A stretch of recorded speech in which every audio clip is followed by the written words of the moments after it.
wherever you're calling in today. Welcome to episode 5 of Terminal's AMA series, where you can connect with the industry's brightest minds from some of the most innovative companies and get their thoughts on the ever-changing tech landscape and all things related to the future of work.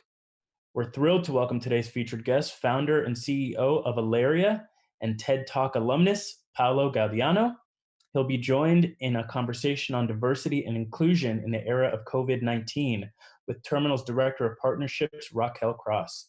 I'll let our wonderful co-hosts introduce themselves further in just a bit, but before that, a quick reminder on a few housekeeping items. All AMAs are live streamed and recorded on YouTube. The recording will be available to view at the conclusion of today's discussion. We also upload each episode as a podcast if you want to listen again while preparing tonight's dinner. Just search for Terminal's AMA however you listen to your podcasts. A number of submitted questions were submitted today, and Paolo will be sure to get to those.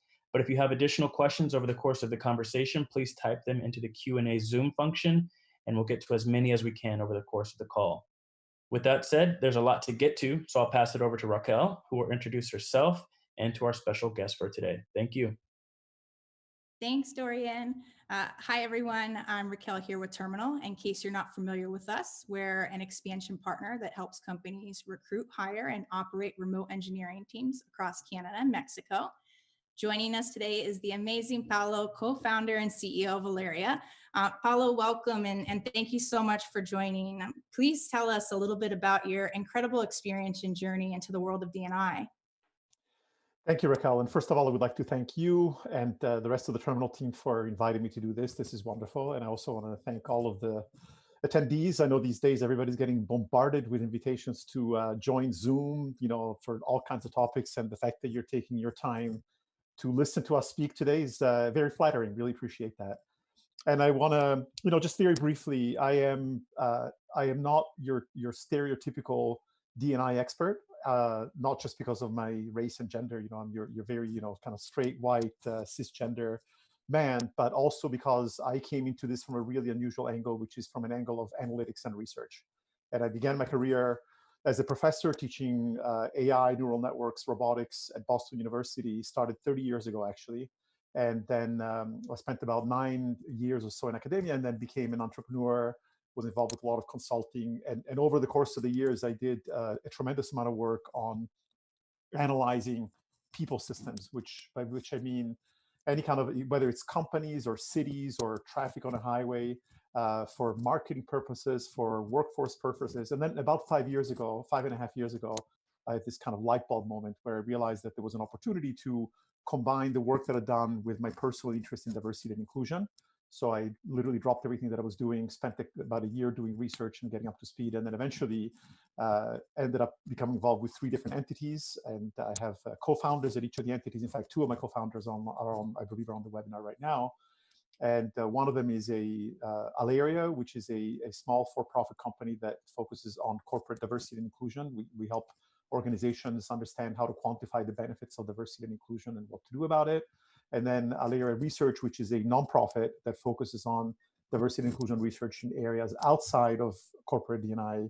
And then lastly, QUISD, or the Quantitative Studies of Diversity and Inclusion, which is a research center at the City College of New York. And there we do more core research, we write academic papers and things of that sort. So that's my story. Again, delighted to be here. Thank you so much for inviting me to participate. Awesome. Well, again, so excited. What I'd love to unpack today is a few things. The first being why D&I should be considered essential, how having remote teams impacts D&I, and some tangible takeaways that people can start applying today, tomorrow, to make the remote culture more inclusive. Does that work for you? Perfect. Awesome. Well, I read your most recent Forbes article, which was great, by the way.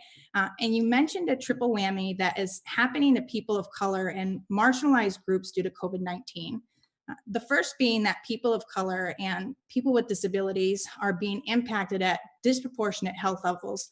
And the second being that a higher ratio of these jobs being cut are actually held by women and people of color. And the third, that these D&I initiatives are being looked at as nice to haves versus essential. Therefore, many of these budgets and roles altogether are being cut. On the other hand, your article actually suggests that diversity and inclusion are actually critical for the success of companies before, during, and after this pandemic. From your experience, why is D&I so critical, and why should companies actually see it as essential? That's a really good question. And what I'd like to do to give people an understanding of how we look at diversity and inclusion, and specifically how it impacts the performance of a company, I like to start with a bit of an analogy. And sometimes I ask people, I say, 10 years ago, I had the opportunity to buy some Bitcoin and I didn't. And now I'm kind of kicking myself. And I'm sure many of you wish that you had bought Bitcoin and that you had Bitcoin. But if I were to suggest that you put all of your retirement savings into Bitcoin, you probably would say that's not a very good idea. And similarly, if we think about marketing and advertising, we've had televisions for a century now. But if I were to suggest that the next time you do an advertising campaign, you put all of your money on TV advertising, you would probably think that was not a very good idea. And if you take that analogy further and think about company leadership, white men have been very successful business leaders for centuries. But would you ever consider putting all of the majority of your leaders being white and male? And I bring up that example, and usually when I get to that point, people pause because they realize that there's something wrong here, right? We can all see that putting all of our retirement savings into Bitcoin is a bad idea. Putting all of our ads into TV is a bad idea. But when you look at companies, even though it feels like it's not the right thing to do, so many companies actually look like that, where you have a vast majority of white male leaders. And I think that the reason why there is that discrepancy is because for financial management, for advertising, for other fields, we have tools that help us to understand how diversification leads to better performance. So whether it's diversifying financial assets to increase your returns, whether it's diversifying your marketing assets through something like programmatic to increase your sales, we have those tools, but there's nothing that can tell us how making a company more diverse is actually going to make it change its performance. So that means that if I give you a company and I show it to you and it's very homogeneous, you have no way of just looking at it and saying, this is a perfect configuration or it's less than perfect configuration. And if you start to do what so many companies do, like adding diverse people from the bottom up, at the entry level, we have no way of telling whether that's really going to work very well or not. And likewise, if you have a fully diverse company, we also don't have a way quantitatively of saying, just by looking at the company, it's a better company. And this is what we think is a real problem, because it means that companies are trying to understand the impact of diversity, but what they're not seeing is any tangible results because they don't have the tools to help them figure out how to diversify. If you're saying then that we can't actually see the impact of diversity, how come you feel so strongly that D&I really is critical for the success of companies? Yeah, well, and the key lies in what you just said, which is that D&I, and this is something that we often fall prey to a trap, which is that we talk about diversity and inclusion, but if you look at the vast majority of the work that people do and what they focus on measuring, it's all about diversity. And one of the things that my colleagues and I have realized over the last few years of doing this work is that inclusion is actually crucial in a number of different ways. And what I want to do is maybe give you a little bit of a thought experiment to explain why we think that this is so important. And in fact, I've written a number of articles in Forbes, and some of them indicating that it's really a bad idea to focus on diversity alone and that we should really focus on inclusion. So imagine, to clarify this, imagine that you have a team, and imagine that this team is the perfect team. So you have maybe, let's say, 10 people, and each one of them is working at their peak performance, and as a team, they work perfectly together. So this is it. This is the top bar. This is 100%. You can't get any better than that. Now, suppose that you do something that causes one of the members of the team to be unable to perform at their peak. If that happens, what's going to happen to the performance of the team? Well, clearly, that's going to decrease. If you now do it to a second person, the performance is going to decrease even more, and you're going to start to get these feedback effects where now the other people have to pick up the slack, they get frustrated, they get less productive, and all of a sudden you can get a significant impact on the performance of the team as a whole. Now, you will notice that I've not said anything about race, gender, ethnicity, etc. But the punchline of that example is the following. If your company is doing anything at all that causes someone in the organization to be unable to perform at their peak because of their personal characteristics, you're literally shooting yourself in the foot. In other words, it doesn't matter so much what the company looks like, but what matters is that regardless of how individuals look, they feel completely included and they're able to carry out their job regardless of their race, their gender, their ethnicity, their sexual orientation, their religious beliefs, or any of the other characteristics that we typically associate with diversity. So that's really the key, is understanding that ultimately diversity is really what you measure, but inclusion is what you actually do. And if you don't mind, if I can have another couple of minutes, I wanted to give an analogy, or not an analogy, but an example of why focusing only on diversity is such a bad idea. And the example that I like to give is, without naming names, but if you pick virtually any large tech company, you will find that a lot of their diversity and inclusion efforts are geared toward increasing the recruitment of underrepresented minorities, people of color, women, people with disabilities, and so on and so forth. But what we find year after year is that the changes are not that significant. Now, if you think about it, in their minds, they're thinking, well, we want to increase diversity, so we do it through recruiting. But then what happens is that, so let's say, for example, they go to a historically Black college and university, and they hire some African-American, young engineers that just graduated from an HBCU. What happens is that these people may go into the organization, and if the organization is not inclusive, they will immediately see things like their manager does not know how to manage them, their leadership does not look anything like them, and worst of all, in their interpersonal relationships with the company, there will be a lot of problems, there will be a lot of friction. When that happens, they're going to leave. And when they leave, what it's going to do is that it's going to cause negative reputation, because both the people within the company and outside will say, this is not a really great place to work, for example, for people of color. It's going to create the company to have to go out and rehire people, recruit them, retrain them, et cetera. And that's very costly. And it also creates internal strife, because now you have to onboard people and get them up to speed. So that's an example where trying to force diversity without thinking about inclusion can actually backfire and can actually make things worse in the company. So again, think about what you're doing, and that's really all about inclusion. Yeah. So how can companies then, or how do you even start to define and quantify inclusion? The way that we do that, it's actually something that it was a bit of a kind of another light bulb moment that my co-founders and I had, which was the realization that when we analyze companies, we build these little computer simulations that are literally like a Sims game, and we have to capture the behaviors of individuals in a company and understand how those behaviors and attitudes are influenced by what happens around them. In particular, what we need to understand is that if you are, let's say, an African-American woman, your experience will be radically different, whether your managers are white, male, female, et cetera, whether your peers and all these other parts of the company. So what we needed to understand was what makes those experiences different. And by working with a number of companies, we realized that what we tend to notice and what impacts our work, our ability to work on a day-to-day basis, is not inclusion per se, but it's actually exclusion, right? So there's this weird paradox that inclusion is invisible. It's a bit like health. If I, came and introduced myself to you, I wouldn't say, "Hi, I'm Paolo, I'm very healthy today." But if you'd seen me a few months ago when I had a cast on my leg, well, you wouldn't be able to see it on Zoom anyway. But back before social isolation days, if you'd seen me with a cast, you would have said, "Oh, what happened?" Because again, we tend to notice our health when there's something wrong with it. Similarly with inclusion, we don't notice when we're being included, but we're noticed when we're being excluded. And that revelation was profound for two reasons. One of them is because it made us realize why this is so difficult. And that's because the people that manage companies, by and large, are the ones that enjoy the greatest level of inclusion. Therefore, they are completely unaware. It's like, if I'm very healthy, I don't know anything about diseases. I may not realize what diseases are there out there. But then the second thing is that it gave us a hint as to how we could actually quantify inclusion. And the way that we do that is we think about understanding what are all the different kinds of things that can happen to make people feel excluded.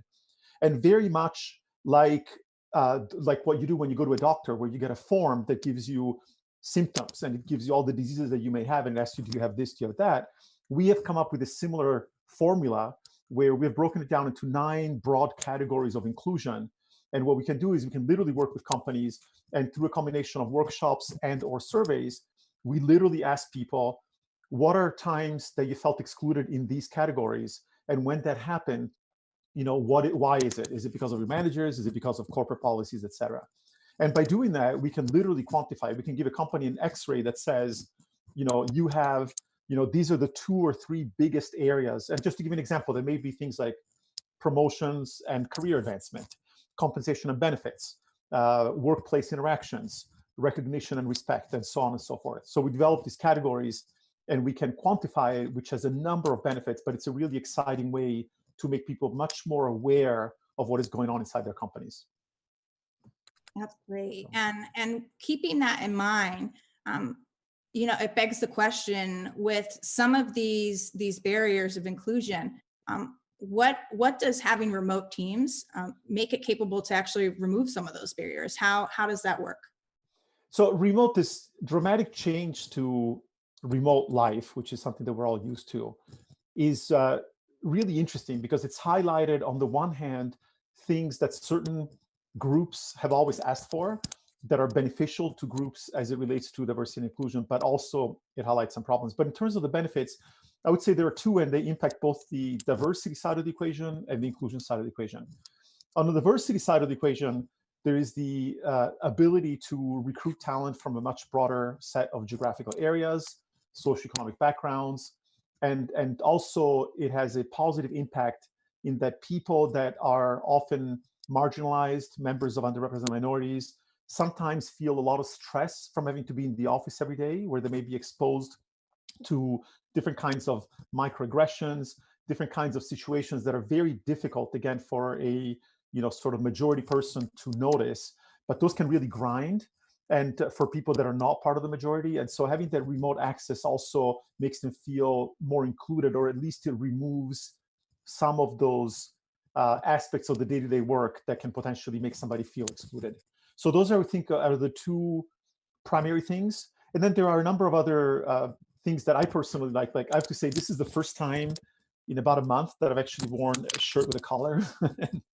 There's something nice about the fact that people are used to seeing a more personal side of other people. Now, that can also cut both ways, but the fact that I don't feel like I have to be super dressed up all the time, the fact that I don't have to commute to work, the fact that it's okay to have, if one of my kids were to come in, actually right now, only one of my 11-year-old is here, but if he were to come in, it might be a little bit disruptive, but it wouldn't be that big of a deal. And those kinds of things can be particularly helpful, for example, for parents. That can be helpful for people that have to commute from a long distance. And those are all things that tend to impact disproportionately certain groups of your employers, certain segments of your employers. And so that's another way in which inclusion can benefit from having remote work. Yeah, absolutely. And, with all the positive sides to it, there are, of course, some challenges that we need to keep in mind. What are some of those challenges that you see come up around inclusion with remote teams that we should really be cognizant of? Well, some of the things that I highlighted as being positive can also have their dark side, right?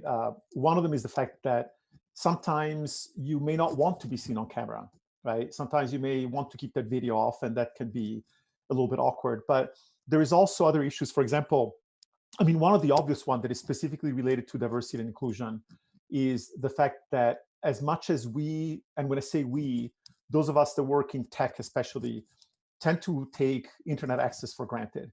But it turns out that that's not really a reasonable assumption. And there are some very interesting studies. In fact, very recently, the Pew Charitable Trust released a study in which they showed that access to internet, both in terms of the number of households that have high bandwidth internet, and in terms of where people access the internet, let's say at home versus a public library, there are some very significant disparities between white people of color, and that also breaks down geographically. So that's one thing that we need to be very careful about, is that not everybody has access.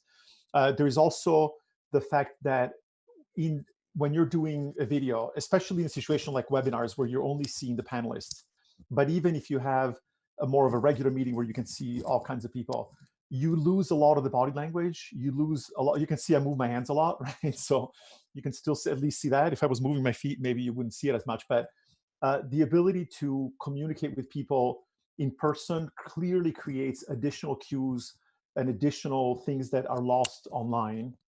And this can be particularly difficult when you're trying to engage people who maybe are introverts.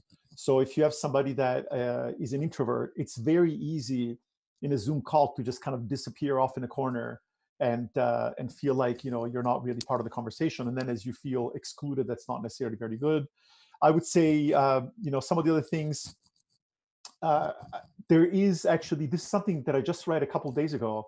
There is a new study that showed that there is an incredible increase in the number of hours that people are working. So the average American worker is now working roughly 3 hours more per day than we were working before COVID-19, which seems a little bit paradoxical, but it kind of makes sense because we're no longer commuting. Lunch is like literally, I just had lunch, it took me 20 minutes. I walked out my door to the kitchen, had lunch, and came right back. And this is where the diversity comes in. Many of the people that have been impacted particularly hard are women who tend to do the majority of caretaking roles. And so that can be a very, very challenging thing. And I think it's extremely important for employers to be mindful of the fact that sometimes the constant Zooms and all these things can be very invasive, and that we need to be mindful of the fact that most of us, especially women, have increased the responsibilities, and that it can be incredibly difficult when you're up at 7:30, 8 in the morning, you're working, you're connected all the way until 8 o'clock at night, and you deal with, kids or, sick family members or any of those things. Yeah, those are all great points. And with that in mind, what are some of the possible solutions here that you could see happening? Like, for example, with the unequal access technology, I've definitely seen that across the years. And I know the companies I've been at have always had a budget to make sure if your Wi-Fi is not fast enough, having the budget for that, so that way you can have that faster bandwidth. What are, for some of the things that have come up, what do you think could work that we can try to really overcome these challenges or address them head on? I would say, sorry, and this is not strictly related to diversity and inclusion, although again, as with many of these issues, there tends to be an uneven impact on people. But one of the things is that many people are, even the people that have Wi-Fi at home, many people are not prepared to conduct their work day in and day out from their home office. I am actually fortunate that here I have a spare room. It's also my tool room, as you can see back there. But for example, having comfortable chairs, having proper lighting, so that when you're doing Zoom, I found this little desk light that's right in front of me. It's actually blinding me because it's like a spotlight. But so that my face is not like completely dark, whatever the case might be. As I already mentioned, the chair, having the ability maybe to, you can see, you can probably tell I'm standing up right now. Sometimes I think what I'm hoping is that, especially as companies consider this if not a permanent, at least a long-term solution, making some budget available to give to the employees to say, use it for whatever you need to make your environment as comfortable as possible. And if that means, carving out some space in your house, buying a desk, buying a chair, maybe buying a green screen, nice headphones, those are things that can really make a difference. And again, that's where, for some people, that economic impact that may be trivial for some of us could actually be very significant for others. So that would be one example. I think that another example, and this is something that I think we're all learning in real time, there are, I don't know how many articles out that talk about how do you make sure that people are engaged during video calls. It's a really difficult thing to do.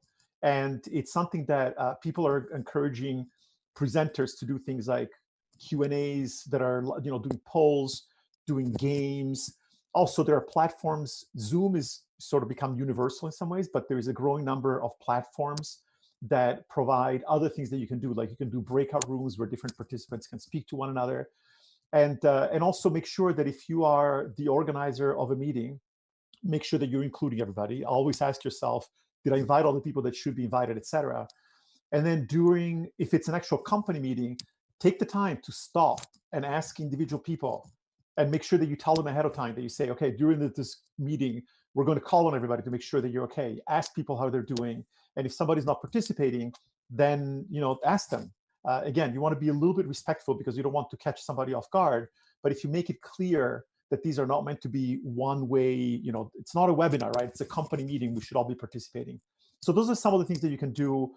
Make sure you have a good camera and good lighting so that you can see some facial expressions and maybe even some body language. I would say those are some of the main things that people can do. Yeah, that's great. And I know we're coming up on time here, so just two more quick questions before we get in some of those that have been coming in.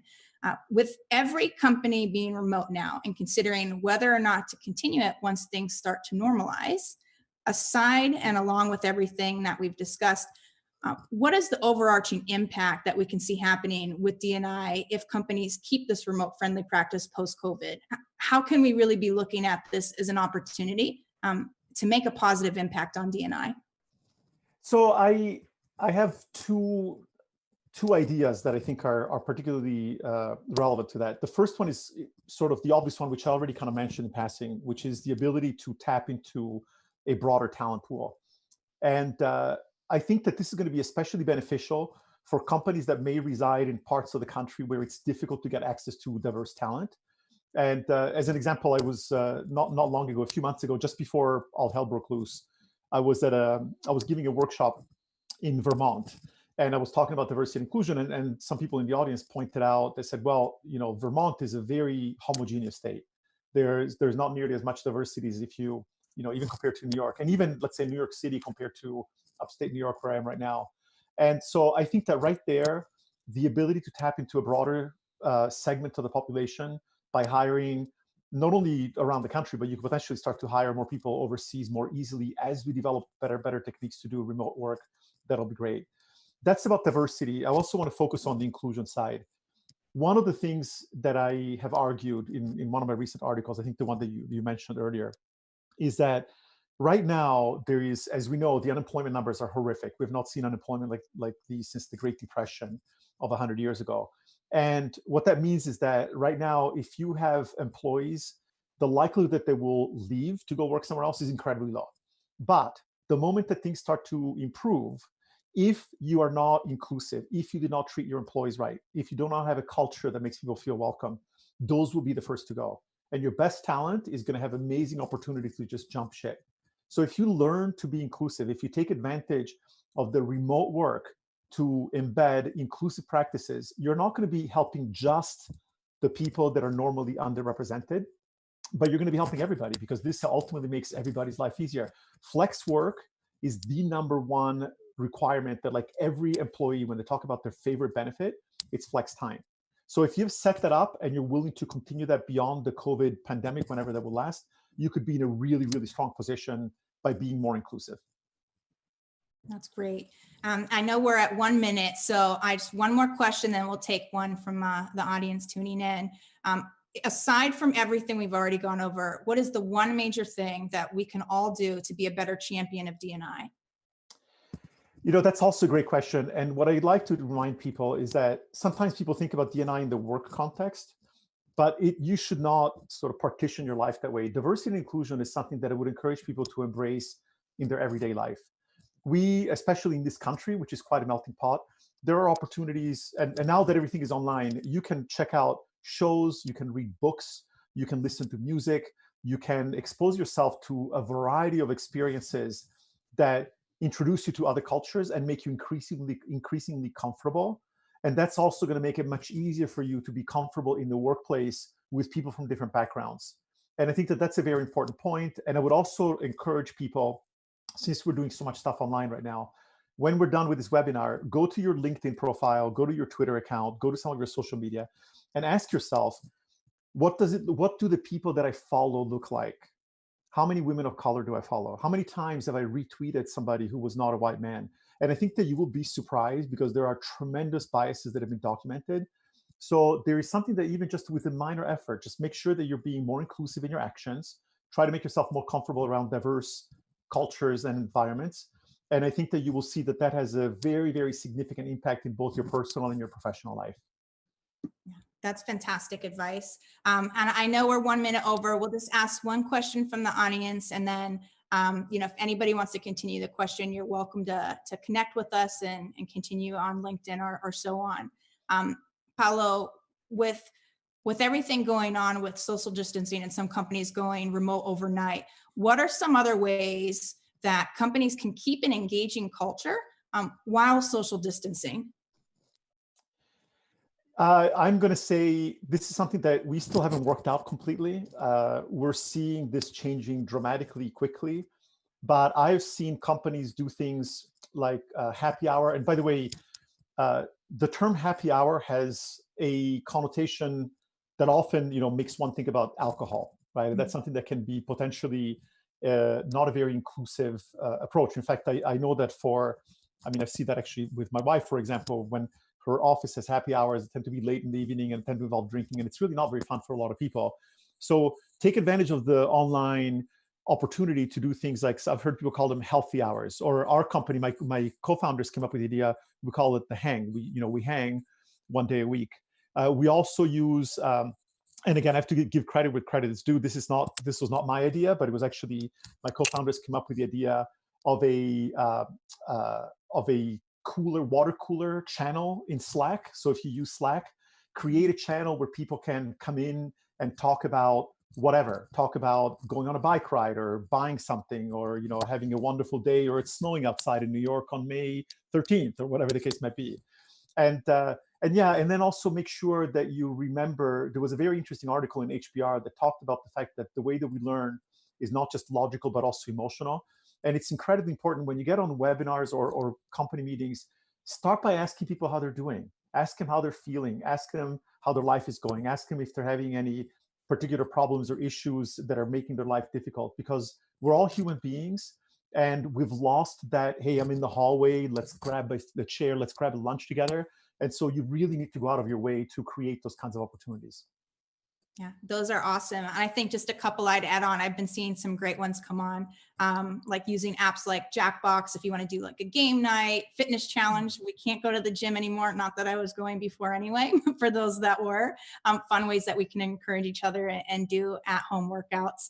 And like you said, those Slack channels for just the fun stuff, like whether it's pets, family, old travel pics, things like that make a difference. And when you're doing the team lunches, maybe do a brown bag, have somebody come and teach the group something new, or do something fun, where instead of a happy hour in the traditional sense, maybe do a mixology class, or for the healthy folks, learn how to make a green smoothie that tastes really good. I know we're well over, so thank you everybody for tuning in. We'll certainly be following up after, so that way you'll have my contact info. You can reach out to me and Paolo if you want to continue the conversation. Our team put together a really robust and amazing remote playbook.